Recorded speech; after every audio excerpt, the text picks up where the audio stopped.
Grabe mga guys, oh. Unang 2 araw pa lang ng ating bear months for today's video. Kalalabas lang ni Jose Marichan. Aba, binabagyo agad ng mga tao, oh. Grabeness. Oh. Buti na lang hindi malakas ang ulan, hangin lang. Kaya sigurado ko yung ilog ay hindi masyadong maano. Pero titingnan natin mamaya doon sa may tulay kung makakapag-video tayo. Yun lang. Bye-bye. Mga 2 PM nga ako nagsimula maglakad dito mga guys, at talaga nga namang napakalakas ng hangin dito. Kung makikita nyo lang ay maririnig nyo pala. Wait lang, papakita ko sa inyo. Pero syempre bago ko ipakita yung clip na malakas talaga ang hangin, ay gusto ko mag-ingat kayong lahat dahil affected siguro lahat ng buong Pilipinas dito sa bagyo na to mga guys.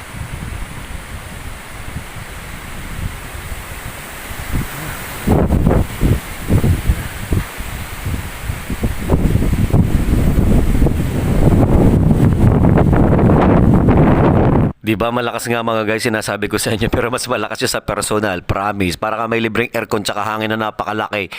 Electric pan pala, ganay own. Huy. Ingat na ingat nga ako dito habang naglalakad mga guys, dahil pakiramdam ko malalaglagan ako ng mga puno at mga bunga nga nitong mga niyog. Grabe. Yung ilog nga pala mga paruton ko mga guys, hindi naman masyadong malakas. Ayan o. Sakto lang. Yung parang tamang, mas malakas mga pag naulan ay, ayan. Ganyan lang siya. Ito yung gym na bagong gawa. Sana all.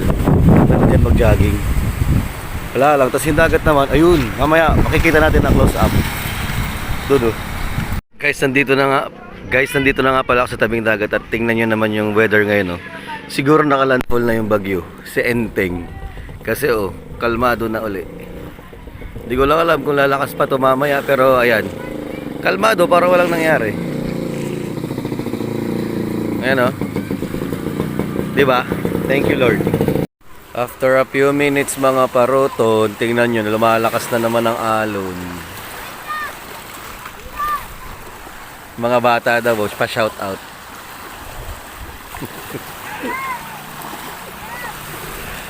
Ayan o. Nako, nagsisimula na naman siya mga guys.